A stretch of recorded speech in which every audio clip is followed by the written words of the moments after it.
በስመ አብ ወወልድ ወመንፈስ ቅዱስ አሐዱ አምላክ አሜን። እንዴት ዋላችሁ?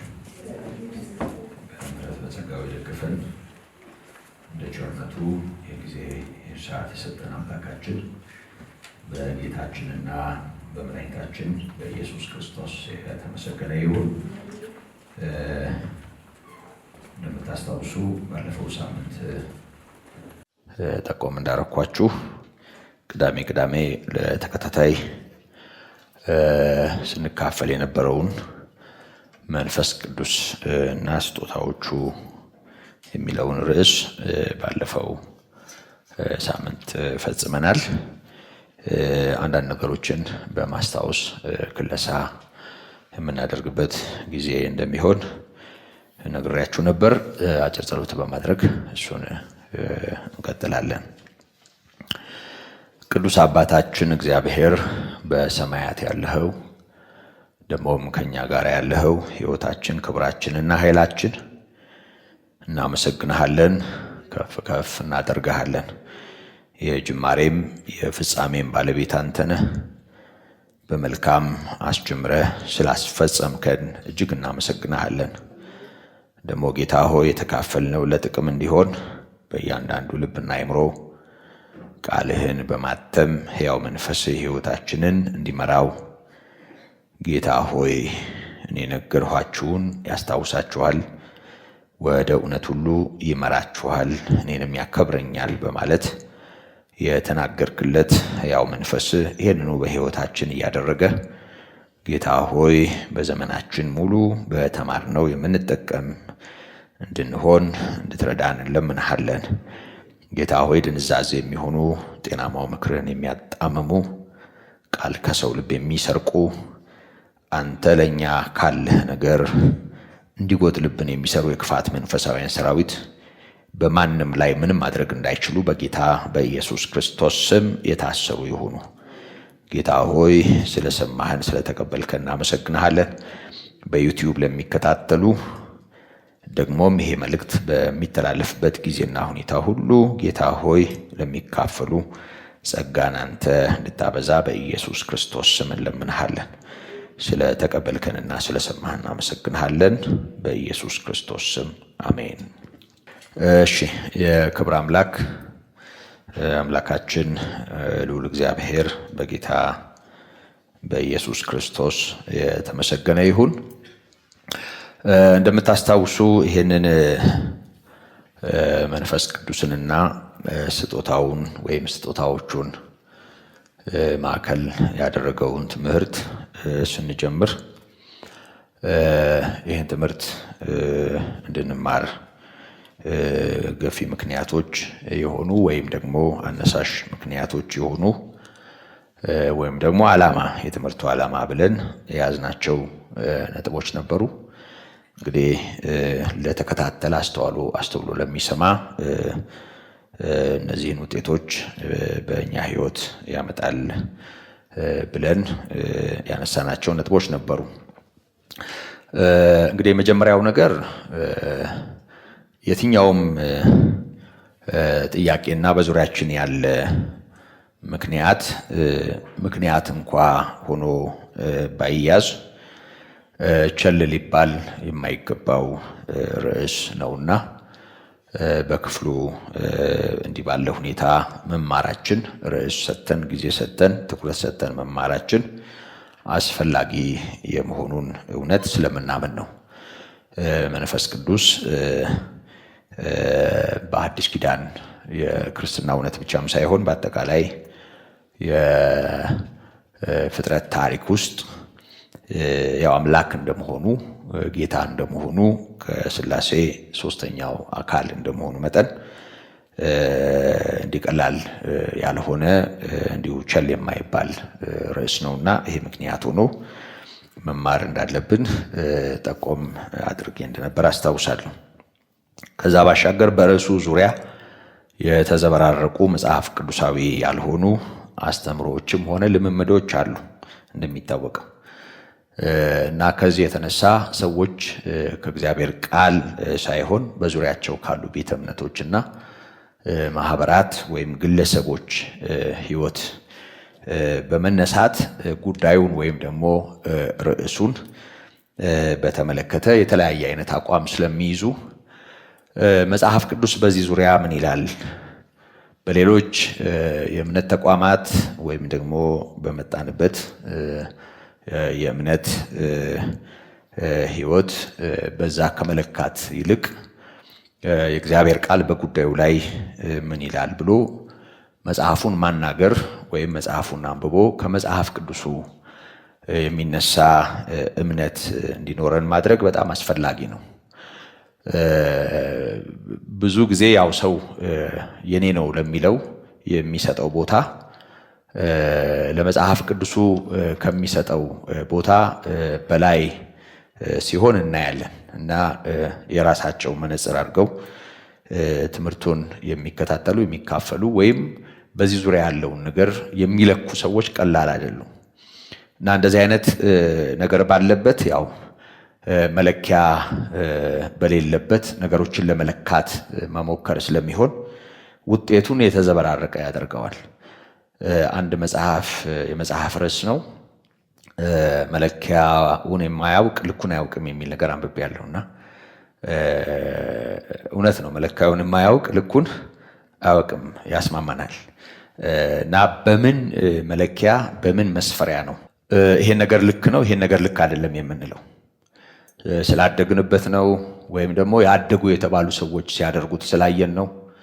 ትልልቅ ናቸው የምንላቸው ሰዎች ሲሰሩት ስላየን ነው? ምንድነው መለኪያችን? ይሄ ልክ ነው ይሄ ልክ አይደለም፣ ይሄ ጤናማ ነው ይሄ ጤናማ አይደለም የምንላቸው ነገሮች የምንለካበት መለኪያ ምንድነው? ስለዚህ ወደ መለኪያው ወደ መጽሐፉ ወይም ወደ መስፈሪያው እንደመጣን ነው የሚሰማኝ። እና አንዳንድ ሰዎች የሆኑ ሰዎችን ለመንቀፍ ወይም ስህተት ናቸው የሚባሉ የስህተት አሰራሮችን እንደው ዝም ብሎ ለመንቆር ሆን ብለን የመረጥነው ርዕስ ሲመስላቸው አይቼ ታዝቤ ያውቃለሁ። እና እንደሱ እንዳልሆነ በጤናማነት የሚከታተል ሁሉ ይረዳዋል ብዬ አስባለሁ። እና መለኪያውን ማስተካከል በሌሎች ቤተ እምነቶች ሳይሆን ትልቅ ናቸው በምንላቸው ሰዎች ሳይሆን ምናልባትም በጣም የገዘፈ በክርስትናው ዙሪያ በቃ የሚታወቅ ገድል ያላቸው ወይም ደግሞ ይሄን አደረጉ ይሄን ሰበኩ እንደዚህ ያደረጉ ምናምን የሚባሉ ሰዎች ታሪክ ሳይሆን መለኪያ አለን። በነቢያትና በሐዋርያት መሰረት ላይ ነው የታነጽ ነው እና በዚህ መለኪያ ነው ሁሉ የሚለካው። እና በዚህ መለኪያ ተለክቶ ሚዛን ያልደፋ ትልቅም ቢሆን ትልቅ አይደለም፣ እድሜ አይደለም ትልቅ የሚያደርገን፣ የተማርናቸው ትምህርቶች አይደሉም ታላቅ የሚያደርገን። ወደዚህ እውነት ስንመጣ ይሄ ነው መለኪያው፣ የእግዚአብሔር ቃል መሰረታችንም ይሄ ነው። ከተመሰረተው በቀር ሌላ መሰረት የመመስረትም መብት የለንም፣ አዲስ ነገር የማምጣትም መብት የለንም። እና ክርስትናው የዛሬ 100 ምናምን ዓመት አሜሪካን ሀገር ካለ ከሆነ እንቅስቃሴ አልጀመረም። ወይም ከዛ በፊትም ሆነ ከዛ በኋላ ከተነሱ ተሐድሶ አራማጆችም አልጀመረም። እና ከመንፈስ ቅዱስ ጋር የተያያዘው ነገር ከኛም ትውልድ በየሰፈራችን በየአካባቢያችን ከምናያቸው ቤተ እምነቶችም ወይም እኛም ካደግንበት የሃይማኖት ልማድም አይደለም የሚነሳው። እና ይሄንን በደንብ መለካት ስላለብን ነው ደፍረን ስተት የሆነውን ስተት ነው እያልን ያለ ነው። ማንንም ለማስቀየም አይደለም፣ ማንንም ለማዝናናትና ለማስደሰትም ይሄንን አናደርግም። ስለዚህ መለኪያውን ለማስተካከል በርዕሱ ዙሪያ የነበሩ የተዘበራረቁ ነገሮችን ለማስተካከል ነው ይሄን ትምህርት የመረጥ ነው። ከዛ ባሻገር እንደው የጸጋ ስጦታዎች በሚል በብዙ ሰዎች ሕይወት ትኩረት የሚሰጣቸው በጣም የተወሰኑ ነገሮች ናቸው። የጸጋ ስጦታ ሲባል በሁሉም ሰው አእምሮ ውስጥ ትንቢት፣ ልሳን፣ ተአምራት ማድረግ ወይም አጋንንት ማስወጣት፣ እነዚህ በቃ ጸጋ ስጦታ የሚባለውን ነገር ሁሉ ጠቅልለው የተሸከሙ ናቸው። እና በቃ የጸጋ ስጦታ ጸጋ ምናምን ሲባል ይሄንን ነው ሰው ሁሉ ወደ አእምሮ የሚመጣው፣ ይሄንን ነው የሚያስበው። ከዚህ የተነሳ ስለ ጸጋ ስጦታ መጽሐፍ ቅዱሳችን ምን ይላል፣ ስለ ጸጋ ስጦታውም ስለ ሰጪውም ምን ይላል የሚለውን በደንብ ማየትና እንደው ከተወሰኑ ትኩረት ከሚሰጣቸው ሰው ሁሉ እንደ ምግብ ሜኑ መርጦ የራሱ ሊያደርጋቸው ከሚፈልጋቸው እኔ ይሄን እፈልጋለሁ እያለ ከሚዘግናቸው ያለፈ መሆኑን ሲጀመር እያንዳንዱ አማኝ ወይም ምእመን መርጦ ይሄ ነው የኔ መሆን ያለበት ብሎ እንደው ለዝና ለክብርም ለሌላም ምክንያት ቢሆን የራሱ ሊያደርጋቸው የሚፈልጋቸው ነገሮች የመውሰድም መብትም ስልጣንም እንደሌለው ሰጪው አንዱ እንደሆነ እንደወደደም እንደሚሰጥ እንድናውቅና ስጦታውም አንድና ሁለት ሶስት ነገር እንዳልሆነ መጽሐፍ ቅዱሳችን ስለ ጸጋ ስጦታ የሚለው ነገር በጣም ሰፊ እንደሆነ እንድናስተውል ነው።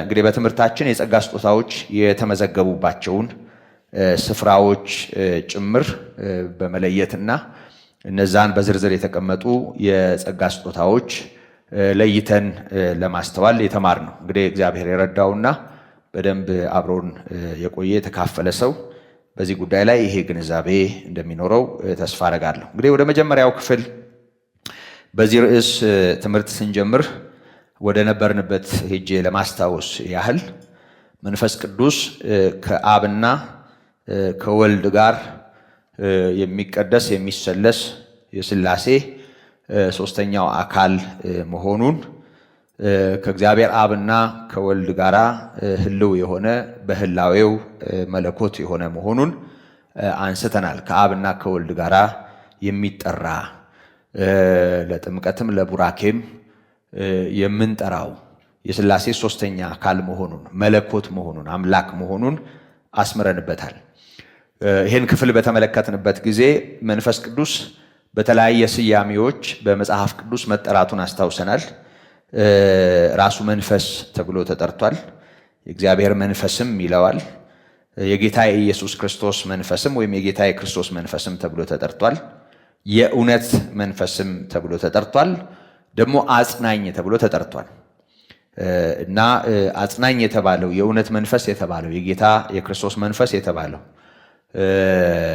መንፈስ ቅዱስ የተባለው አንዱ ሶስተኛው አካል የሥላሴ ሶስተኛው አካል መለኮት የሆነ አካል ምስጢረ ሥላሴንም እየተማርን ስለሆነ በቀደምም አንስቼዋለሁ። ደግሞም ከዚህ በኋላም በሚኖረን ጊዜ እናነሳዋለን።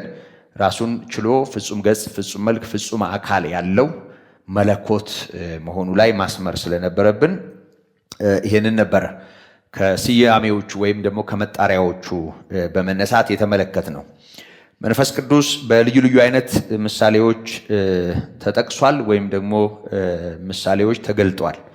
ምናልባትም መንፈስ ቅዱስ እንደው ዝርው የሆነ አካል የሌለው የራሱ የሆነ አካል የሌለው እንዲሁ እግዚአብሔር የሚሰራበት ወይ እንደ እስትንፋስ ወይም ደግሞ አንዳንድ ጊዜ በመዶሻ የሆነ ነገር እንደምንመታ በሆነ ነገር የሆነ ነገር እንደምናደርግ እግዚአብሔር የፈለገውን የሚያደርግበት የሆነ እንደው አካል የሌለው ራሱን ችሎ ህልው ያይደለ ዝርው የሆነ እንደሆነ ለማሰብ ምናልባት ምክንያት ሊሆኑ ይችላሉ ብዬ ማስባቸው መንፈስ ቅዱስ በመጽሐፍ ቅዱስ የተጠቀሰባቸው ምሳሌዎች ናቸው። እና ለምሳሌ መንፈስ ቅዱስ በርግብ አምሳል ወርዷል። ያው እንደምታውቁት መንፈስ ቅዱስ እርግብ ወይም ርግብ አይደለም። በእሳት ላንቃ አምሳል ታይቷል። መንፈስ ቅዱስ እሳት አይደለም። ድንገት እንደሚነጥቅ አውሎ ነፋስ ሆኖ ተገልጧል። ግን መንፈስ ቅዱስ ንፋስ አይደለም።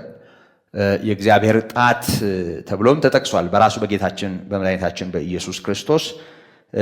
የእግዚአብሔር ጣት ማለት የራሱ የሆነ አካል የሌለው ልክ የዚህ አካል ጣት ይሄ እንደሆነ በዚህ መጠን ነው ማለት አይደለም። ከስራው ከግብሩ የተነሳ ነው በዚህ መንገድ የተጠቀሰው። በእስትንፋስ ተመስሏል። እስትንፋስ ነው ማለት አይደለም። እና እነዚህ ምሳሌዎቹ እዛ ሐዋርያት ሥራ ምዕራፍ 2 ላይ ዛሬ የምትሰሙትንና የምታዩትን ከአብ ተቀብሎ አፈሰሰው ስለሚል ይሄ መፍሰስ የሚለው ነገር ለሰው አይምሮ በሚገባ ቋንቋ ስለቀረበ ልክ ይሄ እንደ ውሃ ፈሳሽ ወይም ደግሞ እንደሆነ የራሱ አካል እንደሌለው ዝም ብሎ እንደሚደፋ ዝም ብሎ እንደሚፈስ ጅረትና ወንዝ ወይም ውሃና ሌላ ነገር አይምሮአችን እንዲያስበው እድል የሰጠ ይመስለኛል።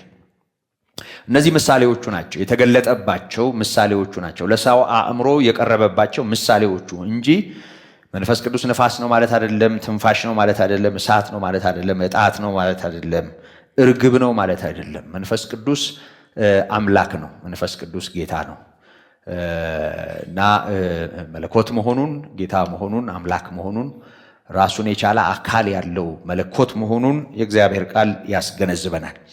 ስለዚህ በሁሉ ስፍራ የሚገኘውን ሕያው የሆነውን መንፈስ የሆነውን መንፈስ ቅዱስን የእግዚአብሔር መንፈስ የተባለውን የእግዚአብሔር መንፈስ ስለሚል ብዙ ጊዜ ያው ባለፈውም ጠቆም እንዳረኳችሁ የእግዚአብሔር መንፈስ ስለሚል በቃ እግዚአብሔር የሚጠቀምበት የሆነ ኃይል እንደዚህ አይምሮ ሊያስበው ይችላል። አንዳንዶች እንደዚህም ሲናገሩ እንሰማለን። ግን እንደሱ አይደለም። እንደ ምሳሌ አንድ ነገር አንስቻለሁ። ለምሳሌ የእግዚአብሔር መልአክ እንላለን። የእግዚአብሔር መልአክ ስንል መልአኩ አካል የለውም ማለት አይደለም። መንፈሳዊ አካል አለው አይደል? መላእክት አላቸው፣ መናፍስት ናቸው መላእክት። ከዙፋኑ በታች ሺህ ጊዜ ሺህ በጣም ብዙ መናፍስት እንደሚወጡ ይናገራል ዳንኤል 7 ላይ። ልክ እንደሚፈልቅ ነገር ከዙፋኑ በታች በጣም ቁጥር ስፍር የሌላቸው መላእክት እንደሚወጡ ይናገራል። መላእክት መናፍስት ናቸው፣ ነበልባል ናቸው፣ በጣም ፈጣንና ኃይልም እውቀትም ያላቸው ናቸው። ብዙ ስለሆኑ መናፍስት ብለን በብዙ ቁጥር እንጠራቸዋለን። እንደ እግዚአብሔር ልክ እግዚአብሔር መንፈስ ነው እንደምንለው ሚካኤል መንፈስ ነው አንልም። ከቋንቋ አንጻር ከአባባል አንጻር የሆነ ሆኖ ግን መንፈስ ነው፣ ልክ ነው። ከእግዚአብሔር ምንድን ነው የሚለየው ብለን ስናይ እግዚአብሔር ምሉ በኩለሄ ነው፣ በየትኛውም ስፍራ አለ፣ ያለ ስፍራ ወሰን ይኖራል። መላእክት ግን ምንም ፈጣን ቢሆኑም ምንም እሳታውያን ቢሆኑም ምንም ነበልባል ተብለው ቢገለጡም ግን እንደ እግዚአብሔር ምሉ በኩለሄ አይደሉም። በየትኛውም ስፍራ በአንድ ጊዜ የሚገኙ አይደሉም። መላእክት ፈጣን ናቸው። እግዚአብሔር ወደ ወደዳቸው ይሄዳሉ፣ ይላካሉ እና ምንም ጥርጥር የለውም የዳኑ ሰዎችን ለማገዝ የሚላኩ መናፍስት አገልጋዮች ናቸው ተብሎ ተጽፏል። ዕብራውያን ምዕራፍ 1 ቁጥር 14 ላይ ስለ መላእክት ሲያነሳ መላእክቱ መዳንን ይወርሱ ዘንድ ያላቸውን ሰዎች ለማገዝ የሚላኩ መናፍስት አገልጋይ አይደሉምን ይላል። ስለዚህ የዳኑ ሰዎችን ለማገዝ የእግዚአብሔር የሆኑ ሰዎችን ለመርዳት እግዚአብሔርን በሚፈሩ ሰዎች ዙሪያ ይሰፍራሉ ያድኑማቸዋል እንዳለ መዝሙረኛው የእግዚአብሔር በሆነው ዙሪያ የሚኖሩ ቅዱሳን የሆኑ መናፍስት ናቸው መላእክት። የሆነ ሆኖ ግን ያው ስፍራ እንደሚገድባቸው በዳንኤል ትንቢት ውስጥ አይተናቸዋል። ይሄን ታስታውሳላችሁ አይደል? እግዚአብሔር የላከው መልአኩ ቅዱስ ገብርኤል ታላቁ መልአክ ወደ ባቢሎን ለዳንኤል መልእክት ለማድረስ መጥቶ ዳንኤል ይጾማል፣ ይጸልያል፣ ያለቅሳል 21 ቀን ሙሉ። መልአኩ ግን መልእክቱን እንደያዘ አየር ላይ ከሰይጣን ጋር ወይም ደግሞ የፋርስ አለቃ ከሆነው ፋርስ ባቢሎን ላይ ከተመደበው ኃይል ጋር ይዋጋ ነበር እና ዳንኤል በእግዚአብሔር ፊት ስለ ራሱና ስለ አባቶቹ ኃጢአት እየጸለየ እያለቀሰ ያውም ማቅ ለብሶ አመድ ነስንሶ ማለፊያ እንጀራ ሳይበላ ስጋና ጠጅ በአፉ ሳይቀምስ 3 ሱባኤ ወይም 3 ሰባት ወድቆ አመድ ላይ በንስሐ መንፈስ ነበር እና ከ21 ቀን በኋላ የደረሰው የእግዚአብሔር መልእክት የተላከው ገና ዳንኤል አመድ ሲነሰንስ ነው እግዚአብሔር መልእክት የላከው። ምክንያቱም ቅዱስ ገብርኤል እሱን ነው ያለው፣ ራስህን በእግዚአብሔር ፊት ማዋረድ በጀመርክበት በመጀመሪያው ቀን ትእዛዝ ከእግዚአብሔር ዘንድ ወጣች ነው ያለው። የሚገርመው ነገር በመጀመሪያ ቀን ገና በቃ በእግዚአብሔር ፊት ልሁን ብሎ ልቡንና ሁኔታውን ሲያዘጋጅ የተላለፈ መልእክት ቅዱስ ገብርኤል አየር ላይ ዘግይቶ ከፋርስ አለቃ ጋር እየተዋጋ መልእክቱ ሳይደርስ 21 ቀን። ምን ማለት ነው? በሌላ ቋንቋ መላእክት እንደ እግዚአብሔር ምሉ በኩለሄ ቢሆኑ ኖሮ እዛ አየር ላይ እየተዋጋ እዚህ ጋር ለዳንኤል መልእክቱን ይሰጥ ነበር እና መላእክት ረቂቃንና ፈጣን ይሁኑ እንጂ እንደ እግዚአብሔር ባንዴ በመላው ዓለም የሚገኙ ምሉ አይደሉም። ሚካኤል አሁን በዚህ ሰዓት የት ነው ያለው? እኔ ስለማላዘው የሚያዘው ማን ነው? አንዳንድ ሰዎች እንደሱ ነው የሚያስቡት። በቃ የሰፈራቸው ታቦት ይመስላቸዋል። የአጥቢያቸው ሰፈር የሚኖር በቃ ሚካኤል ሲባል ወይ በካ ወይ ጎላ ወይ የሆነ ቦታ ላይ በቃ ቁጭ ብሎ ጃንጥላ የሚቆጥር ይመስላቸዋል። እዛ ቁጭ ብሎ የሚኖር የሚመስላቸው ሰዎች አሉ። የእግዚአብሔር መልአክ ነው። በታዘዘበት በተሰማራበት ይሄዳል። እኛ በዚህ ቀን እዚህ ነው ስንለው እንደውም አንድ ጊዜ ነግራችሁ ከሆነ አንድ ትምህርት ቤት እዚህ ካህናት ማሰልጠኛ አንድ ጥያቄ ሲያምስ አስታውሳለሁ እና ጥያቄው ምንድነው? አንደኛ ሰዎች በምን ያህል ርቀት ይሰማሉ የሚል ነው። ሰዎች በምን ያህል ርቀት ይሰማሉ እና ሌላኛው ግን በዚህ ቀን መልአኩ እገሌ የት ይሆን የሚውለው የሚል ነው። ቀን ቆጥረው ማለት ነው። ሰዎች በምን ያህል ርቀት ይሰማሉ ማለት ሰው መስማት በሚችልበት ርቀት ማለት ነው አይደል? ለምሳሌ እኔና እናንተ እየተሰማማን ነው፣ በማይክሮፎን ተደግፈን እዚህ ቦታ አለን። ደግሞ ቴክኖሎጂው አግዞን በዩቲዩብ እና በሌሎች ሁኔታዎች በርቀት ሆነው የሚሰሙ ሰዎች ይኖራሉ። ከዛ ባሻገር እኔ 4 ኪሎ ብሆን በዚህ ሰዓት እናንተ እዚህ ብትሆኑ ትሰሙኛላችሁ? በዚህ መርጃ መሳሪያ ካልሆነ አስፓልትስ ላይ አሁን ምን እንዳለ ምን እናውቃለን? እዚህ ውጪ በህይወት ኖረን እንኳ ማለት ነው አይደለም ወደ አፈር ገብተን ድንጋይ ተገጥሞብን ይሄ የሚሰማው ጆሮ ወድቆ ይሄ ህያው የሆነው አካል አፈር ውስጥ ወደ አፈር ተመልሶና ነፍስም ወደ ተዘጋጀላት ማረፊያ ሄዳ እግዚአብሔር ወደሚያውቀው ቦታ አይደለም በህይወት ሆነን ጆሮ እንኳ ጤነኛ ሆኖ እንወሰናለን አይደል? አዎ ትንሽ ነገር ይመስላል እና አጠገቡ የሌለን ሰው ስማኝ ሲል ሰው እንኳን ሰውን መልአክን በስም እኮ ስማኝ ማለት መብትም የለን። በመሰረቱ እንደው በጣም ከእንትኔ እንደወጣው እንዳታስቡ፣ በምክንያት ነው የምናገረው። በደንብ አስተውሉ። ሌላው ቀርቶ አሁን በዙሪያችን መላእክት ይኖራሉ፣ ምንም ጥርጥር የለውም የእግዚአብሔር ቃል ስለሚል። ግን አጠገባችን ያሉት መላእክት እነማን እንደሆኑ ማን ያውቃል? ታውቃላችሁ? የነገራችሁ አለ? ማን ነው አሁን ዛሬ ለኔ የተመደበው? በጣም የሚገርመው ነገር እንደው አንድ ጊዜ ሰምቻለሁ በሆነ አጋጣሚ እዚህ ምድር ላይ ያሉ ፕሬዝዳንቶችም ሆነ ጠቅላይ ሚኒስትሩ የሚጠበቁበትንና የነሱን ደህንነት የሚጠብቀው አካል የሚመደበው በራሳቸው አይደለም አለ። ከደህንነት ጋር የተያያዘ መዋቅር አለ። አንድ ጊዜ አይታችሁ የለም? ጠቅላይ ሚኒስትሩ ሊሄዱ ሲሉ እንዲጎትተው ሲያስገቡ። ፖለቲካ አይደለም፣ እየሰማችሁ ነው። በጣም ጤነኛ ወሬ ነው እና በጣም ጤነኛ ወሬ ነው እና ምን ማለት ነው? የእዝ ሰንሰለት አለ። በቃ የሚያዛጭ እነሱ ራሳቸው እከሌ ነው ዛሬ እኔን የሚጠብቀኝ ብለው በጭራሽ አያውቁም።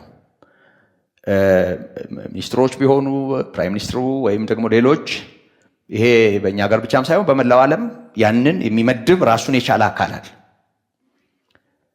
እና ወደ ሰማይ ስናመጣው ደግሞ በጣም ከዚህ ደግሞ በጣም ይረቃልም ይርቃል።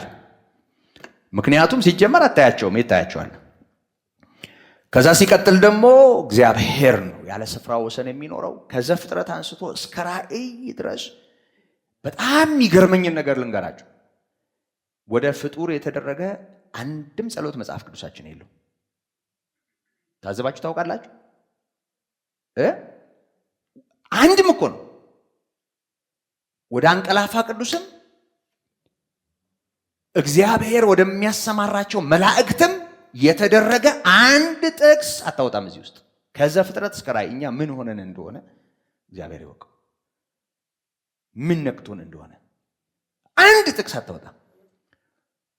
ሰው ከእግዚአብሔር ጋር ከሆነ የእግዚአብሔር የሆነው ከሰው ጋር ይሆናል እና የእግዚአብሔር መልአክ ሲል መጽሐፍ ቅዱሱ ሌላ መንፈስ ያልሆነ የሰይጣን መልእክተኛ ወይም አጋንንት ያልሆኑ መናፍስት፣ ቅዱሳን የሆኑ መናፍስት ማለት ነው የእግዚአብሔር መልአክ። ልክ በዚሁ ቋንቋ የእግዚአብሔር መንፈስ ሲል ከእግዚአብሔር የሆነ ወገናዊነቱን ማንነቱን በተመለከተ ቅዱሱ ማዕከል ያደረገ መሆኑን ያሳያል እንጂ የራሱ የሆነ አካል የሌለው የሆነ መሳሪያ ነው ማለት አይደለም። ልክ መልአኩ ቅዱስ ገብርኤል እኔ በእግዚአብሔር ፊት የምቆመው መልአክ ነኝ ብሎ ተናግሯል። በእግዚአብሔር ፊት ለአገልግሎት የሚሰማራ የሚቆም በተላከበት የሚሄድ መልአክ ነው።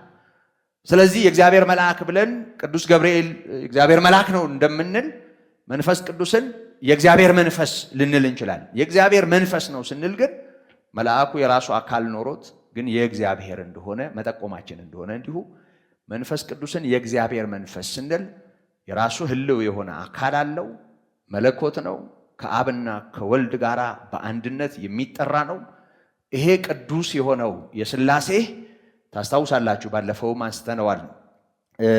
በተለይ ኢሳይያስ 48 ቁጥር 16 ላይ ጌታ እግዚአብሔርና መንፈሱ ልከውኛል። ጌታ እግዚአብሔርና መንፈሱ ልከውኛል። ልኮኛልም አይደለም ልከውኛል ነው የሚለው። ልከውኛል። ይሄንን ማለት የቻለው ወልድ እንደሆነ ያኔ በትንቢት መንፈስ ቃሉ በግልጽ ነው የሚያሳየው። ልከውኛል። ጌታ እግዚአብሔርና መንፈሱ ልከውኛል። በብዙ ቁጥር ልኮኛል አይደለም የሚለው። እግዚአብሔር በመንፈሱ በኩል ላከኝም አይደለም። እንዲህ የሚሉ የመጽሐፍ ክፍሎች እንዳሉ እናውቃለን። ግን በዚህ ሁኔታ ውስጥ ቀኜ ሰማያትን ዘርግታለች ያለው፣ በጠራኋቸው ጊዜ ይሰበሰባሉ ያለው እርሱ ጌታ እግዚአብሔርና መንፈሱ ልከውኛል። ስለዚህ እግዚአብሔር ደግሞ የእግዚአብሔር መንፈስ በተለየ አካል ኑ ሲል፣ እንፍጠር ሲል፣ ከኛ እንዳንዱ ሲል የተሰማው እግዚአብሔር መንፈስ ቅዱስንና አሁን በተገለጠው የሐዲስ ኪዳን ትምህርት ወልድን ጨምሮ እንደሆነ መገንዘብ ያስፈልጋል። አብ፣ ወልድ፣ መንፈስ ቅዱስ አሁን በሐዲስ ኪዳን በስም ተገልጠዋል፣ በግብር ተገልጠዋል፣ በአካልም ታውቀዋል። በሐዲስ ኪዳን እንትን አይደለም፣ የሆነ ብዥ ያለ ትምህርት አይደለም። ብሉይ ኪዳን ላይ ልክ ነው፣ ከአንድ በላይ የሆነ አካል እንዳለ ያስታውቃል። ግን ሶስት ማለት አይቻልም። አብ፣ ወልድ፣ መንፈስ ቅዱስ ብሎ በስምም መጥቀስ አይቻልም። አብ አባት ነው፣ ወልድ ልጅ ነው፣ መንፈስ ቅዱስ ሰራጺ ነው ብሎ መለየትም አንችልም። በሐዲስ ኪዳን ነው የተብራራው። ዮሐንስ እንደነገረን እግዚአብሔርን ያየ አንድስ እንኳ የለ፣ በእቅፉ ያለ አንድ ልጁ እሱ ተረከው እንዳለ እግዚአብሔር ማለት በኢየሱስ ክርስቶስ የተገለጠው ነው። በተገለጠው የተገለጠው ክርስቶስ ወደዚህ ዓለም በመምጣቱ በመታየቱ በመገለጡ በሱ ምክንያት አብንም መንፈስ ቅዱስንም አውቀናል። ስለዚህ መንፈስ ቅዱስ አካል ያለው እኔ ባይ ሊያዝን ደስ ሊለው የሚችል የሚናገር ደግሞ በፍጥረትም ወይም በስነ ፍጥረትም ታሪክ ውስጥ ፈጣሪ ሆኖ የታየ የተገለጠ በሰው የደህንነት እውነትም ውስጥ የነበረው ስፍራ በሐዲስ ኪዳን በግልጽ ተገልጾ የታየ መለኮት ነው። እንደው ዝም ብሎ እንደ ንፋስ፣ እንደ ርግብ፣ እንደ ውሃ ፈሳሽ እንደሆነ አካል እንደሌለው ዝርው ነገር ማሰብ በጭራሽ አይቻልም እና አካሉን መጀመሪያ በደንብ ማስተዋልና ማወቅ ይገባል። ስለዚህ በምሳሌ ከተገለጠባቸው ነገሮች ተነስተን መንፈስ ቅዱስን አካል እንደሌለው አድርጎ ማሰብ ስለማይቻል ይሄንን ማስተዋል ተገቢ ነው ብለን አይተናል። እንግዲህ በዚህ ዙሪያ ያየናቸውን ነገሮች በሁለተኛ ደረጃ ለማስታወስ ያህል በልዩ ልዩ ቦታዎች ወይም በልዩ ልዩ የመጽሐፍ ቅዱስ ክፍሎች ውስጥ ራሱን የቻለ አካል ያለው መለኮት መሆኑን የሚያሳዩ ግልጽ እውነቶች እንዳሉ ተመልክተናል። ከአብና ከወልድ ጋር መጠቀሱ፣ ሌላኛው አጽናኝ ተብሎ በወልድ መጠራቱ፣ ራሱ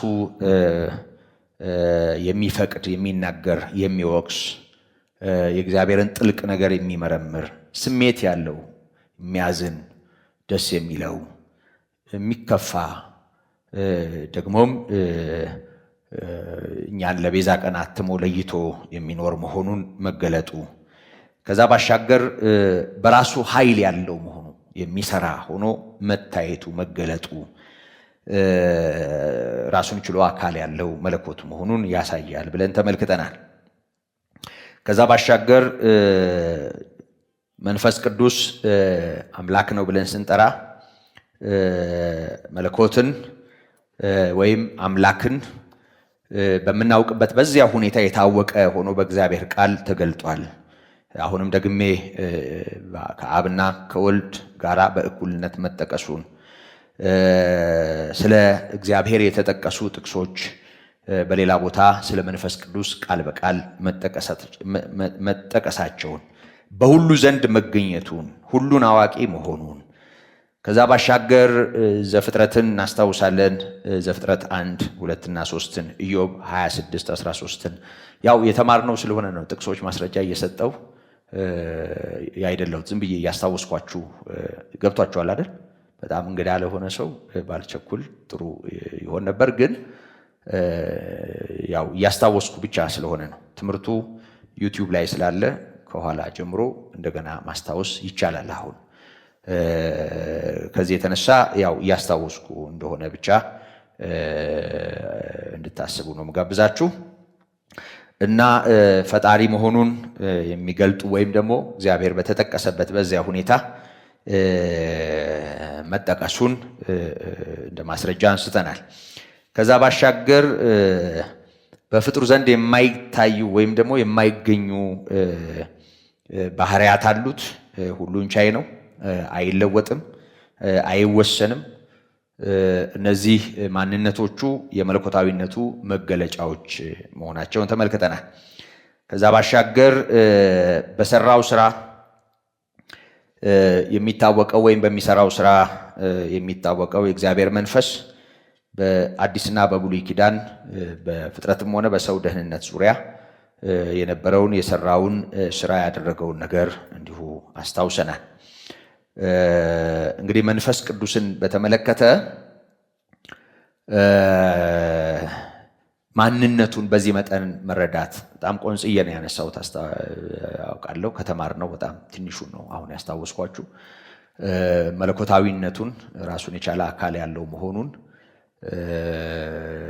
ሥላሴ ሶስተኛ አካል መሆኑን፣ በፍጥረትም በሰው ደህንነትም ያለውን ስፍራ፣ ዛሬም በቤተ ክርስቲያን ሕይወት ያለውን ስራ በደንብ ማስተዋል ያስፈልጋል። ስለዚህ ስለ መንፈስ ቅዱስ የሚኖረን ነገር እንደዚህ ብሎ እንደ ንፋስ፣ እንደ እስትንፋስ፣ እንደ ርግብ እንደሆነ ነገር በምሳሌዎቹ በጭራሽ መገለጥ እንደሌለበት፣ በምሳሌዎቹ ለሰው አእምሮ ቅርብ ይሁን እንጂ መወሰን እንደሌለበት፣ ምሳሌዎቹ የማንነቱ ሙሉ መልክ እንዳልሆኑ ማሳያዎች መሆናቸውን ነው የተመለከትነው።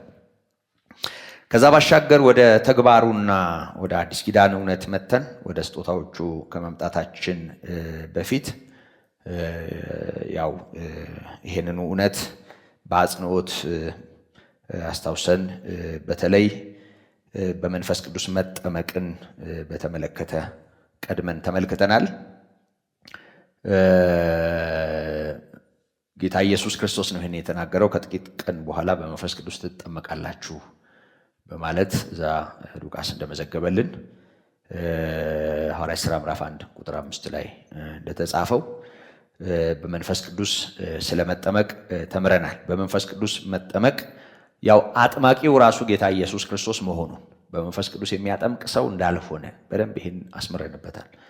ቤተክርስቲያንም አይደለችም፣ ሰባኪም አይደለም፣ ሐዋርያም አይደለም። አጥማቂው ጌታ ኢየሱስ ነው። ይሄ በተደጋጋሚ በዮሐንስ መጥምቅ አገልግሎት ውስጥ ከኔ በኋላ የሚመጣው በመንፈስ ቅዱስም በእሳትም ያጠምቃል በማለት በመንፈስ ቅዱስ አጥማቂው ራሱ ጌታ ኢየሱስ ክርስቶስ መሆኑን ነግሮናል። በደንብ አስተውሉ። የመንፈስ ቅዱስ ጥምቀት በቤተክርስቲያን የሚከናወን አይደለም። የመንፈስ ቅዱስ ጥምቀት በሰባኪ ወይም በሐዋርያ ወይም ደግሞ በሌላ አገልጋይ የሚከናወን አይደለም። አጥማቂው ራሱ ጌታ ኢየሱስ ክርስቶስ መሆኑን ተመልክተናል። በተለይ ስለ መንፈስ ቅዱስ ጥምቀት ስናነሳ ወደ አካሉ ሰዎችን የሚጨምር፣ ሰዎች በኢየሱስ ክርስቶስ በማመናቸው ምክንያት በክርስቶስ ባመኑ ሰዎች ሕይወት ውስጥ በዚያው ቅጽበት የሚኖር መሆኑን አንስተናል። ይህን በተመለከተ አንደኛ ቆሮንቶስ ምዕራፍ 12 ቁጥር 13ን፣ ኤፌሶን ምዕራፍ 1 ቁጥር 13 እና 14ን አንስተናል። ኤፌሶን ምዕራፍ 4 ቁጥር 30 ላይ እንደዚሁ ይህንን አንስተናል እና በመንፈስ ቅዱስ መጠመቅ ወደዚህ ሕያው አካል ወደ ጌታ ሕያው አካል ሰዎች የሚጨመሩበት ሂደት እንደሆነና ቅድመ ሁኔታው በክርስቶስ ማመን መሆኑን አንስተናል። ይሄ የአዲስ ኪዳን መርህ ነው ብለን በደንብ በዚህ ጉዳይ ላይ በደንብ አስምረንበታል። አንዳንድ ጊዜ ያው የመንፈስ ቅዱስ ጥምቀት አንዳንዴ ቃሉንም ያለመረዳት ይመስለኛል የመንፈስ ቅዱስ ጥምቀት ፕሮግራሞች ተብሎ ባነርም ሲለጠፍ አይቻለሁ፣ ማስታወቂያም ሲሰራም ሰምቻለሁ። በመንፈስ ቅዱስ ስለመጠመቅ ሰዎች ሰብከው ኑ በመንፈስ ቅዱስ ትጠመቃላችሁም ሲሉ እንሰማለን። እና ግን የመንፈስ ቅዱስ ጥምቀት ቅድመ ሁኔታው ወንጌል ነው። ወንጌልን መስበክ ነው። ሰዎች ወንጌልን ሰምተው በክርስቶስ ሲያምኑ አጥማቂው ራሱ ጌታ ኢየሱስ ክርስቶስ፣ በደንብ አስተውሉ። አጥማቂው መንፈስ ቅዱስም አይደለም። አጥማቂው መንፈስ ቅዱስም አይደለም። አጥማቂው ሰባኪውም አይደለም። አጥማቂዎቹ ሐዋርያትም አይደሉም። አጥማቂው ራሱ ጌታ ኢየሱስ ነው። የሚያጠምቀው በመንፈስ ቅዱስ ነው። በመንፈስ ቅዱስ መጠመቅ ማለት የመንፈስ ቅዱስ ስጦታ የሆኑ የጸጋ ስጦታ ብለን የምንጠራቸው አገልግሎቶች ማለት አይደለም። መጠመቅ ያው ሙሉ ለሙሉ በውሃ ውስጥ መነከር መሆኑን ታውቃላችሁ። ምሳሌ አንስተናል። እንደውም ስለ መጠመቅ መጽሐፍ ቅዱሳችን 3 ነገሮችን እንደሚናገር አንስተናል። አንደኛው በውሃ ስለመጠመቅ፣ ውሃ ውስጥ ስለመዘፈቅ ስለመግባት፣ ሁለተኛው በመንፈስ ቅዱስ ስለመጠመቅ አሁን እያነሳን ያለ ነው ማለት ነው። ሶስተኛው በስቃይ ወይም በመከራ ስለመጠመቅ ራሱ ጌታ ኢየሱስ ነው የተናገረው። የምጠመቃት ጥምቀት አለችኝ በማለት በሉቃስ 12:50 ላይ ስለ መከራውን ጥምቀት ብሎ ተናግሯል። እና መጠመቅ እነዚህን ነገሮች ያመለክታል። መንጻትን፣ መለወጥን፣ መተባበርን ያመለክታል ብለን ከመጠመቅ ጋር ተያይዞ መጽሐፍ ቅዱስ የሚያስተምረን ነገር አንስተናል። በተለይ ስለ መንፈስ ቅዱስ ጥምቀት ግን ስናነሳ በደንብ እንደ ቋሚ መርህ በደንብ ልናስተውለው የሚገባው ነገር አጥማቂው መንፈስ ቅዱስም አይደለም፣ አጥማቂው ሰባኪውም አይደለም፣ አጥማቂው ቤተክርስቲያንም አይደለችም፣ ጉባኤ አዘጋጅም አይደለም። አጥማቂው ራሱ ራሱ ጌታ ኢየሱስ ነው። በመንፈስ ቅዱስ ነው የሚያጠምቀው። አጥማቂው ኢየሱስ መሆኑን በተደጋጋሚ በሐዲስ ኪዳን መጻሕፍት መጠቀሱን በደንብ ተመልክተናል። ይሄንን ማወቅ፣ ይሄን ማስተዋል በጣም ከብዙ ግራ የተጋባ ነገር ያድነናል። ይሄንን ማስተዋል አለብን። ስለዚህ የመዳናችሁን ወንጌል ሰምታችሁ በክርስቶስ ኢየሱስ አምናችሁ በተስፋው መንፈስ በመንፈስ ቅዱስ ታተማችሁ እንዳለ፣ እሱም የርስታችን መያዣ ነው እንዳለ ቅዱስ ጳውሎስ፣ ሰው የክርስቶስን ወንጌል ሲሰማና ጆሮው ልቡ ለወንጌል ሲከፈት፣ ለክርስቶስ ሲከፈት ዳግመኛ ይወለዳል። ዳግመኛ የሚወለደው ወደዛ ሕያው አካል ከመጀመሪያው አዳም ተለይቶ ወደዚህ ሕያው አካል ሲጨመር ነው። ዳግም ሲወለድ ማለት ነው። ዳግም ልደት ነው በሌላ ቋንቋ በመንፈስ ቅዱስ መጠመቅ። ታስታውሱ እንደሆነ እንደውም እዚህ አንደኛ ቆሮንቶስ ምዕራፍ 12 ቁጥር 13 ላይ ከምን ጋር አያይዞ እንደጠቀሰው ለማስታወስ ነው ወደ ቃሉ የሄድኩት። አካል እንደሆነ ብዙ ብልቶችም እንዳሉበት፣ ነገር ግን የአካል ብልቶች ሁሉ ብዙዎች ሳሉ አንድ አካል እንደሆኑ ክርስቶስም እንዲሁ ነው ይላል። ክርስቶስ ብዙ ብልቶች ያሉት አካል፣ የአካሉ ራስ የሆነ አካል ነው ማለት ነው።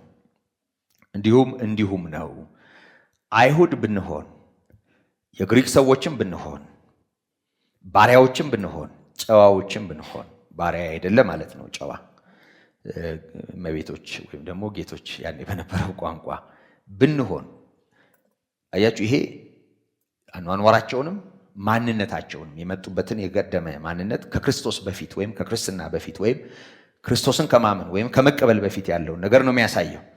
እንደዚህም ብንሆን እኛ ሁላችን በአንድ መንፈስ አንድ አካል እንድንሆን ተጠምቀናል። እና የተጠመቅንበት እውነት ምንድን ነው? አንድ መንፈስ ነው።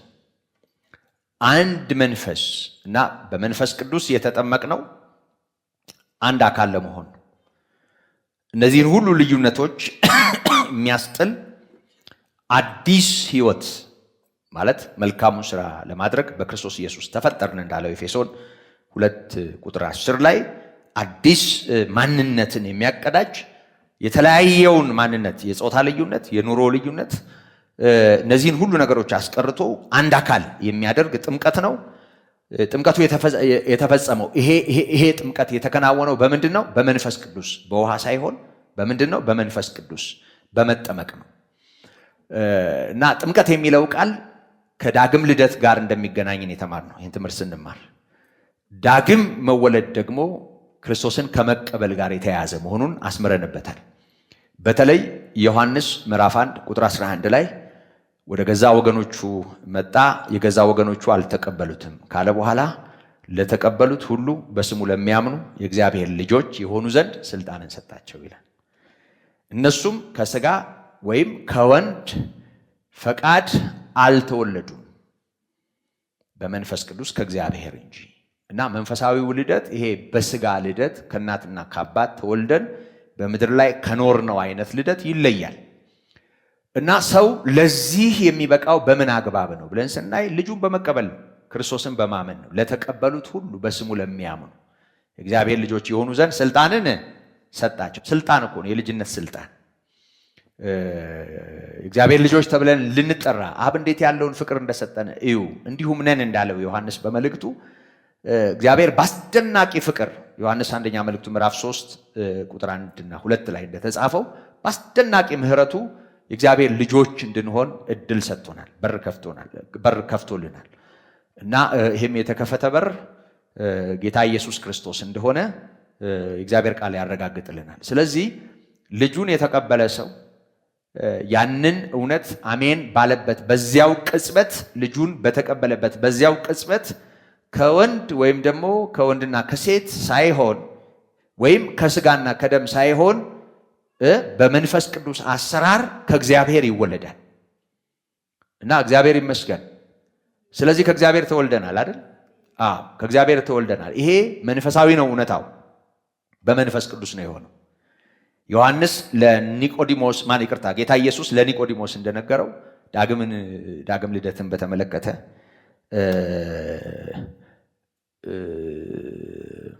እንደው መምህር ሆነ ከእግዚአብሔር ዘንድ እንደመጣ ስራ ምስክር ነው አላደል? በምሽት መጥቶ ምክንያቱም እግዚአብሔር ከእርሱ ጋር ከሆነለት በቀር አንተ የምታደርገው ሊያደርግ የሚቻለው የለምና አንተ አስተማሪ ሆነ ከእግዚአብሔር ዘንድ እንደመጣ ስራ ምስክር ነው አለው። እሱ እውቀት ሊያክል ነው የመጣው፣ ግን ባለበት ማንነት የሆነ ነገር ጨምሮ እንደማይተርፍ ጌታ እንቅጩን ነገረው። ዳግመኛ ልትወለድ ያስፈልግሃል። ሰው ከውሃና ከመንፈስ ዳግመኛ ካልተወለደ ወደ እግዚአብሔር መንግሥት ሊገባ አይችልም አለው። እና ይሄን ሲሰማ የበለጠ ዳገት ሆነበት፣ ጸነነው፣ ከበደውና ሰው ካረጀ በኋላ እንደው በዚህ እድሜው እንግዲህ ኒቆዲሞስ ትልቅ ሰው ነው።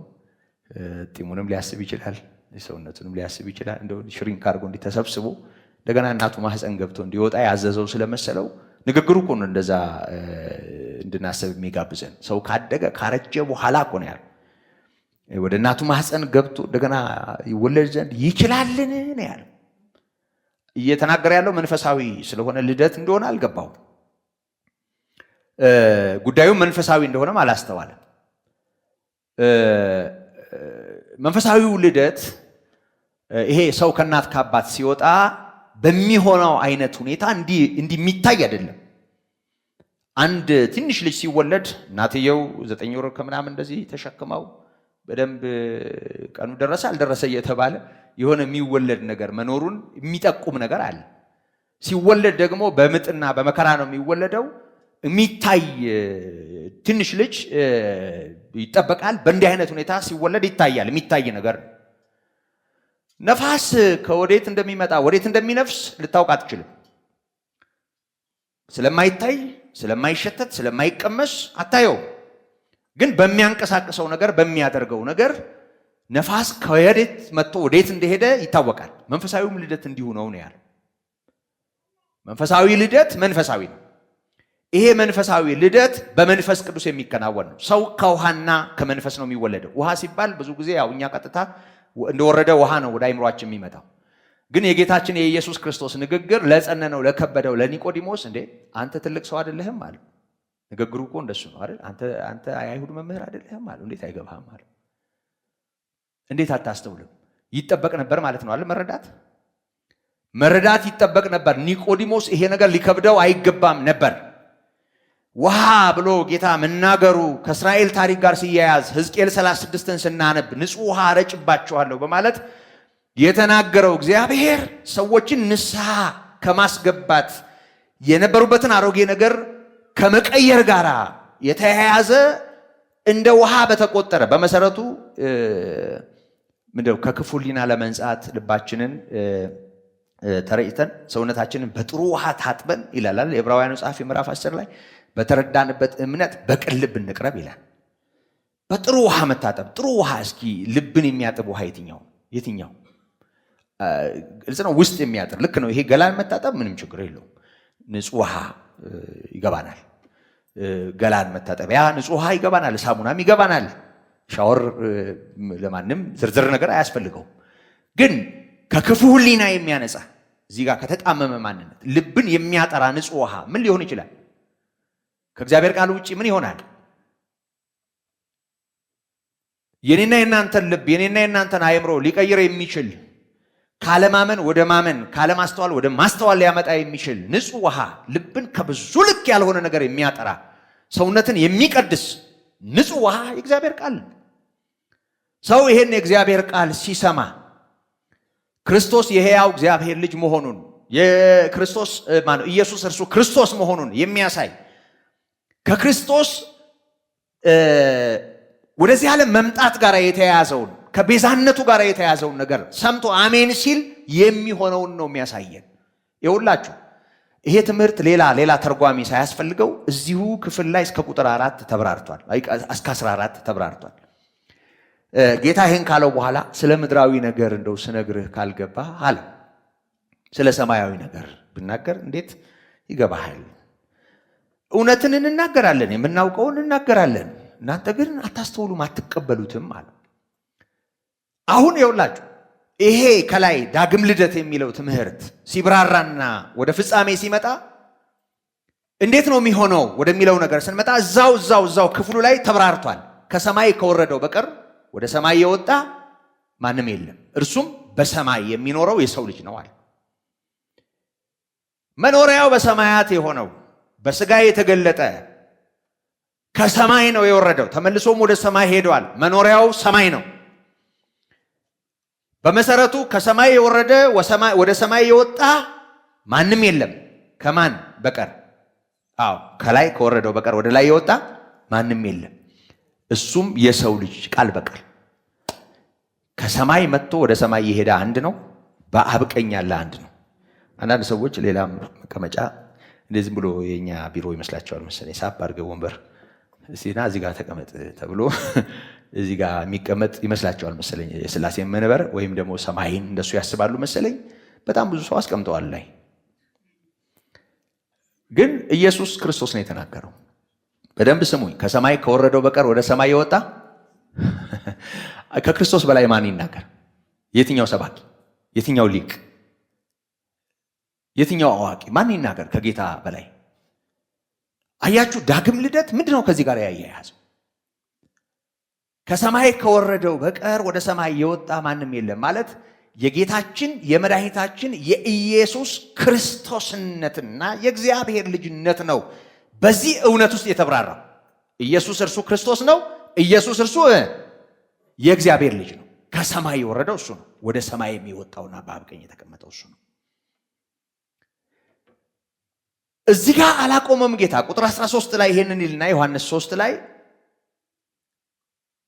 ቁጥር 14 ላይ ሙሴ በምድረ በዳ እባብን እንደሰቀለ በእርሱ የሚያምን ሁሉ የዘላለም ሕይወት እንዲኖረው እንጂ እንዳይጠፋ የሰው ልጅ ይሰቀል ዘንድ ይገባዋል። አያችሁ፣ ሰው ዳግመኛ ካልተወለደ ወደ እግዚአብሔር መንግሥት አይገባም ብሎታል። ዳግመኛ ልደት የዘላለም ሕይወት እንዲኖረው እንጂ እንዳይጠፋ ማለት ከዳግም ልደት ጋር የተያያዘ ነው እውነቱ። ይሄ ከምን ጋር ነው የሚገናኘው? ግልጽ ባለ ሁኔታ ሙሴ በምድረ በዳ እባብን እንደሰቀለ እንግዲህ ወደ ዘኍልቍ ሄዶ ምዕራፍ 21 ላይ በምድረ በዳ የነበረው ማስታወስ ነው።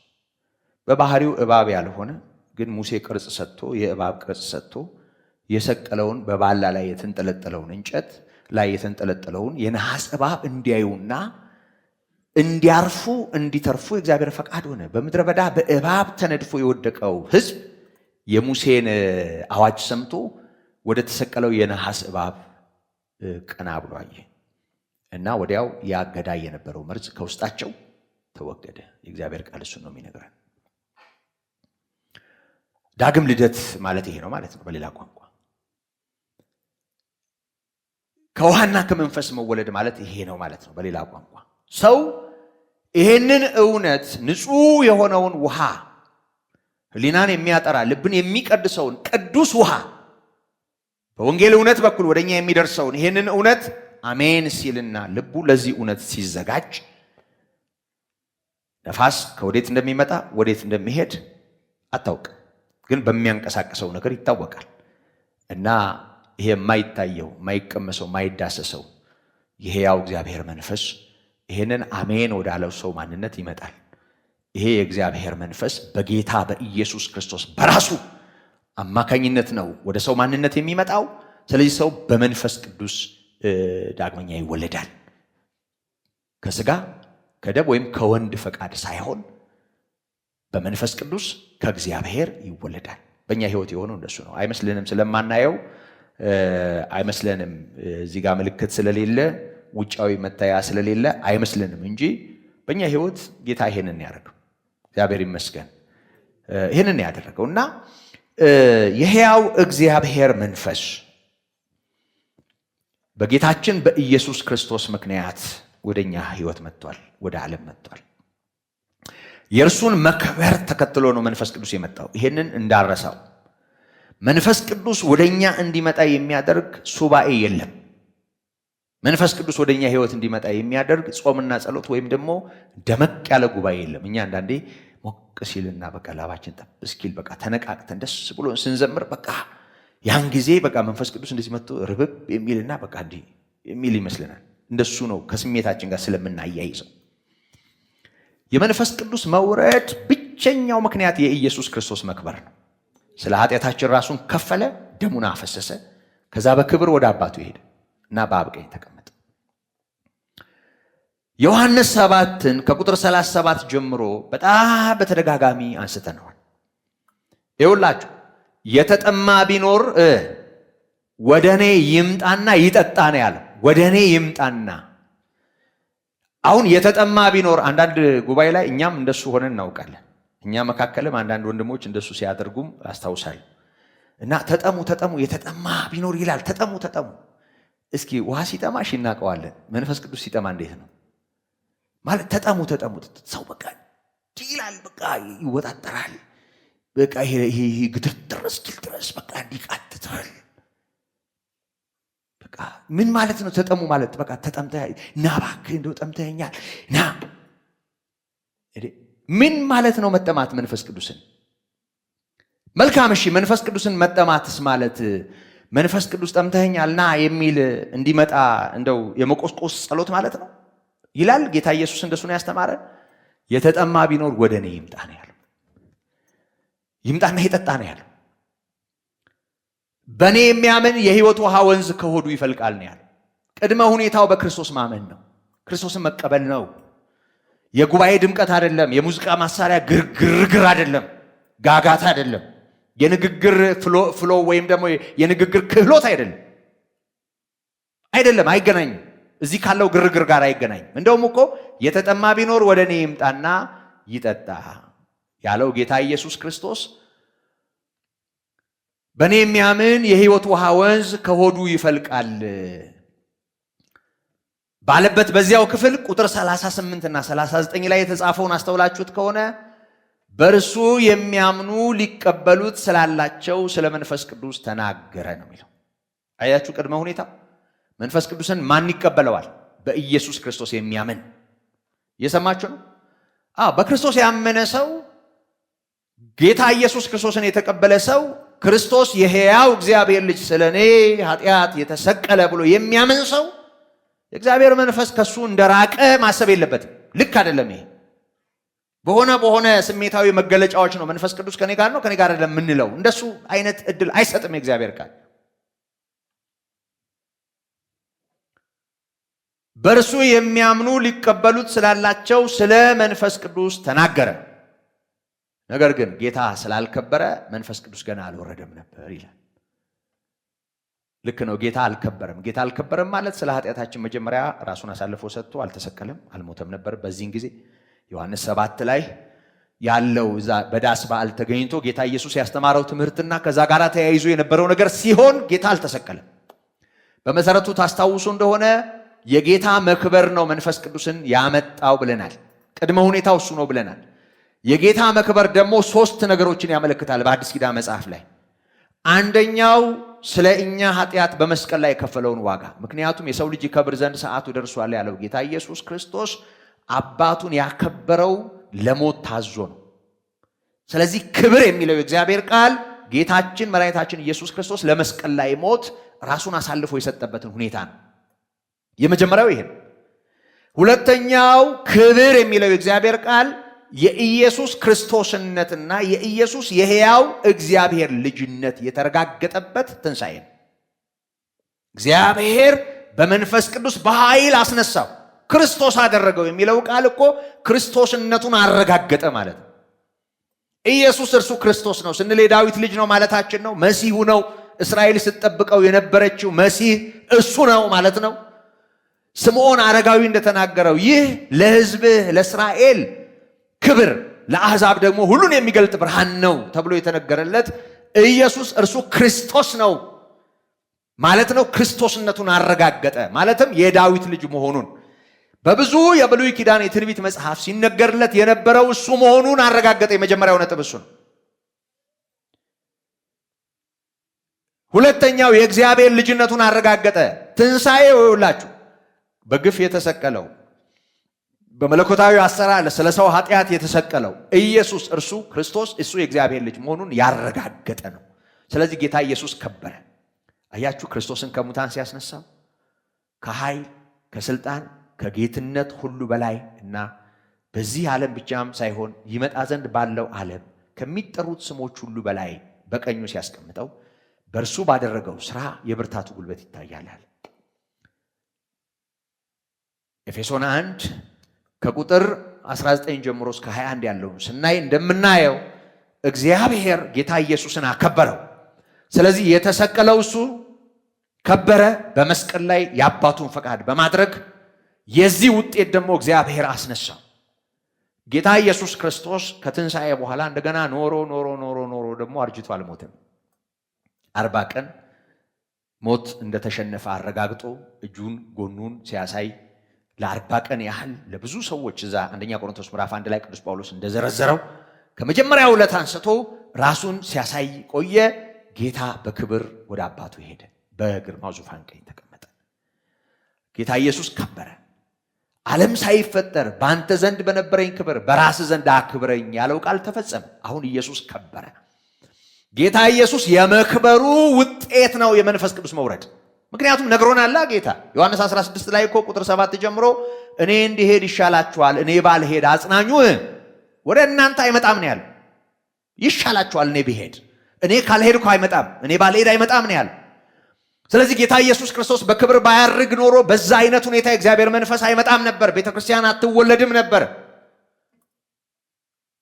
የጌታ መክበር፣ የጌታ ወደ አብ ቀኝ መሄድ፣ የጌታ በአብ ቀኝ እንዲህ ባለ ሁኔታ መቀመጥ ወገኖቼ የመንፈስ ቅዱስ መምጣት ቅድመ ሁኔታ ነው እና ይኸው የመንፈስ ቅዱስን ተስፋ ከአብ ተቀብሎ ዛሬ የምታዩትንና የምትሰሙትን ይኸው አፈሰሰው አለ ጴጥሮስ ሐዋርያ ሥራ ምዕራፍ 2 ላይ ይኸው አፈሰሰው። ቁጥር 33 ላይ ተጽፎ እንደምናነበው ስለዚህ የመንፈስ ቅዱስ ወደዚህ መምጣት በመንፈስ ቅዱስ ደቀ መዛሙርት የመጠመቃቸው ብቸኛው ምክንያት የከበረው ኢየሱስ ነው። የከበረው ኢየሱስ ማለት ስለኛ የተሰቀለው ጽድቁ በትንሣኤ የተረጋገጠለት በክብር ያረገውና በማያልፍ የሕይወት ኃይል የቤተ ክርስቲያን ሊቀ ካህን ሆኖ የሃይማኖታችን ሊቀ ካህን ሆኖ በአብ ቀኝ ያለው የእሱ መክበር ነው። የመንፈስ ቅዱስ ሙላት ብቸኛው ምክንያት የጌታ የኢየሱስ ክርስቶስን የክርስቶስነቱንና የእግዚአብሔር ልጅነቱን አምኖ መቀበል ነው። ሰው ይሄንን ሲያምን በተስፋው መንፈስ በመንፈስ ቅዱስ ይታተማል። እሱ የርስታችን መያዣ ነው ተብሎ ተጽፏል። ለቤዛ ቀን የታተምንበት የእግዚአብሔር መንፈስ ኤፌሶን ምዕራፍ 4 ቁጥር 30 ላይ እንደተጻፈ። ስለዚህ ወገኖቼ ይሄንን ማስተዋል ያስፈልጋል። ቅድመ ሁኔታው የጌታችን የኢየሱስ ክርስቶስ መክበር ነው። በእኛ ሕይወት ደግሞ ክርስቶስን ማመን ነው። ክርስቶስን ለምናምን ወይም ላመንን ሰዎች የመጣ ነው። የሚመጣ ሳይሆን የመጣ የምንቀበለው ሳይሆን የተቀበል ነው። ክርስቶስን ስንቀበል የተቀበል ነው። ከዚህ በኋላ ለመንፈስ ቅዱስ ብለን ታግለን እናውቃለን። ብዙ ሰው ይታገላል አሁንም ጭምር እና መንፈስ ቅዱስ ለመቀበል በመንፈስ ቅዱስ ለመጠመቅ በቃ ሱባኤ እንደው በቃ እኔ እምቢ ብሎኛል ይላል። አንዳንድ ለምን እንደሆነ አላውቅም። ከኔ በኋላ የምታሷ በመንፈስ ቅዱስ ተሞላች፣ እኔን ተወኝ፣ እኔን አለፈኝ። ይሰቃያሉ ብዙ ሰዎች ወገኖች፣ ይሰቃያሉ ብዙ ሰዎች። ቀላል ነገር እንዳይመስላችሁ። ለአንዳንዱ ቀልድ ይመስለዋል እንጂ ቀላል ነገር እንዳይመስላችሁ። ሰው ክርስቶስን አምኖ የዘላለም ሕይወት ካገኘ በኋላ ሕይወትን ይዞ ሕይወትን እንዲፈልግ የሚያደርግ ሕይወት በሱ እንደሌለ እንዲያስብ፣ እንዳልዳነ እንዲያስብ፣ የጌታ መንፈስ እንዳለፈው እንዲያስብ፣ በመንፈስ ቅዱስ እንዳልተጠመቀ እንዲያስብ እና ለመንፈስ ቅዱስ ጥምቀት ብሎ እንዲሰቃይ፣ ወይ ተራራ ላይ እንዲወጣ ወይ ሸለቆ እንዲገባ፣ መከራ ውስጥ እንዲገባ፣ ብዙ ሰው እንዲቸገር ምክንያት ይሆናል። ይሄ አስተሳሰብ፣ ይሄ በጣም ጤነኛ ያልሆነ መርዝ የሆነ የክርስቶስን መክበርና የክርስቶስን በክብር ወደ አባቱ መሄድ የሚቃወም ሰይጣናዊ አስተሳሰብ ነው። ይህ ዝም ብሎ የሆነ የቤተ እምነቶች ድካም እንዳይመስላችሁ። ዝም ብሎ አለማስተዋል ብቻ አይደለም። ይህን ሁሉ የእግዚአብሔር ቃል በዜሮ ታባዛለህ እንዴ? በስሜት ምን ማለት ነው? ይሄ ለሆኑ ሰዎች የግል ልምምድ ሲባል የእግዚአብሔር ቃል ይደፈጠጣል እንዴ? ይካዳል እንዴ ጌታ? በጭራሽ። ይሄ ልክ አይደለም። ይሄ ዝም ብሎ ስህተት ብቻ አይደለም። የክርስቶስን እውነት መክበር፣ ወደ አብ መሄድ፣ በአብ ቀኝ መቀመጥ፣ ይሄን ሁሉ ነገር በዜሮ የሚያባዛ እና የመንፈስ ቅዱስን ተስፋ ከአብ ተቀብሎ ይሄው ዛሬ የምታዩትንና የምትሰሙትን አፈሰሰው። ጌታ ኢየሱስ ከአብ ተቀብሎ እኔ እንዲሄድ ይሻላችኋል፣ እኔ ባልሄድ አጽናኙ አይመጣም ብሎ ነበር። አጽናኙ የመምጣቱ ምክንያት መንፈስ ቅዱስ ነው። ደግሞ በደንብ አስተውሎ አንድ ነገር ብቻ ብዬ ላብቃ። ለዘላለም ከእናንተ ጋር እንዲኖር አይደለም ያለው? አዎ ነው እኮ ያለው። አንድ ቀን መጥቶ አነቃቅቶ ይሄን ትምህርት ስንማር ነግሬያቸዋለሁ። አንድ በጣም በእድሜ ትልቅ የሆኑ ሰውዬ እንዲህ ሲሉ ሰማዋቸው። በሐዋርያት ዘመን መንፈስ ቅዱስ ወረደ፣ ከዚያ ብለው ሐዋርያት ሥራ ምዕራፍ 2 ላይ ያለውን ተረኩ እና በቃ ምድሪቱን ሼክ አረጋት፣ ነቀነቃት አሉ። በሳቸው ቋንቋ ነው ማወራው። በቃ ነቀነቃት። በቃ ከዛ በቃ የሆነው ነገር ሆነ። ከዛ ለብዙ ዓመታት በቃ መንፈስ ቅዱስ ጸጥ ብሎ በቃ ሄዶ ትቶት በቃ የተወሰነ ጊዜ ያህል እንደውም በሳቸው ቋንቋ የተወሰነ ያህል ሄደ። ከዛ በኋላ የመነመነ ስራው የመነመነ ሄዶ ጠፍቶ በ19 ምናምን እዚህ አሜሪካን ሀገር የሆነ ቦታ ላይ የሆነ ሰውዬ ስም ጠርቶ እንዲህ የሆነ ታሪክ ጋር አያይዘው በቃ ያንን ቦታ ገዝቶ በቃ በር ዘግቶ ጌታ ሆይ እያለ ሲጮህ ሐዋርያት ሥራ ምዕራፍ 2 ላይ እንደነበረው እንደገና መንፈስ ቅዱስ ሪቫይቫል ሆነ።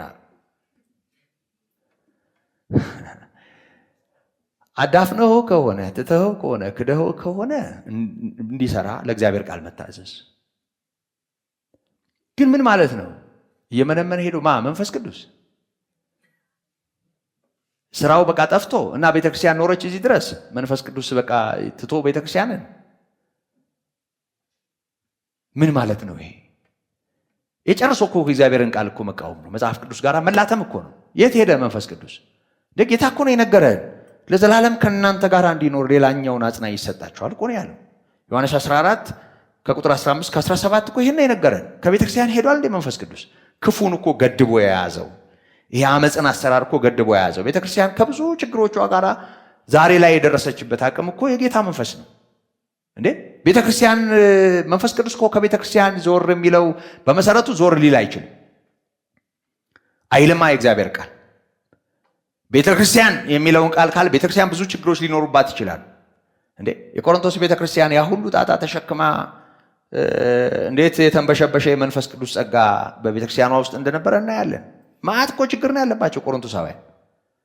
ግን መንፈስ ቅዱስ በክርስቶስ ምክንያት እኮ ነው የመጣው። በምን ምክንያት ትቷት ይሄዳል ቤተክርስቲያን? አለ ጌታ በቤቱም በህዝቡም ላይ እንደ ቤቱ ባለቤት ምላሽ የሚሰጥበት ቀን አለ። አዎ። ግን ልንገራችሁ መንፈስ ቅዱስ ከቤተ ክርስቲያን ጋር ዛሬም አንድ ላይ ልክ እንደ ቤተ ክርስቲያን እንደኔና እንደናንተ አንድ ላይ ከቤተ ክርስቲያን ጋር ሆኖ ጌታ ና ይላል። መንፈሱና ሙሽራይቱ ና ይላሉ። ልክ እንደ ቤተ ክርስቲያን ባልደረባ አሁን ከቤተ ክርስቲያን ጋር ነው ያለው። እሱ አያችሁ የሚያዝንበት ነገር ይኖራል፣ ደግሞ ደስ የሚሰኝበት ነገር ይኖራል። ደግሞ ወንጌል ሲሰበክ ያትማል። በቃ የመጣበትን ስራ እየሰራ ከቤተ ክርስቲያን ጋር ይኖራል። እድል ልንሰጠው እንችላለን፣ ላንሰጠው እንችላለን። ለእግዚአብሔር ቃል ባልታዘዝን በታዘዝን መጠን የሚሆነው ከፍና ዝቅ ሊል ይችላል። ግን መንፈስ ቅዱስ ይሄ ቤቷ እንደፈረሰላት እርግብ ብድግ ብሎ አይበንም። አሞር አይደለም በጭራሽ። ከቤተ ክርስቲያን ጋር ነው ያለው እና መንፈስ ቅዱስ ከምድሪቱ መች እንደሚሄድ ታውቃላችሁ? ቤተ ክርስቲያን ስትሄድ ስትነጠቅ ከቤተ ክርስቲያን ጋር ነው ያለው። የጸጋው ዘመን ሲያበቃ ጌታ በክብር ሲመጣ ያኔ ቅዱሳኑን ሲወስድ አንድ ላይ እሱም ይሄዳል። ከዛ በኋላ ምድሪቱ ለክፉ አሰራር ተላልፋ ትሰጣለች።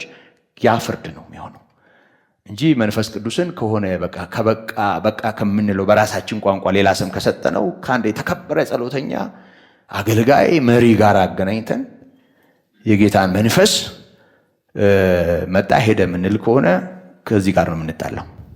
ይህንን እናስተውል። የጌታ ጸጋ ይብዛለን።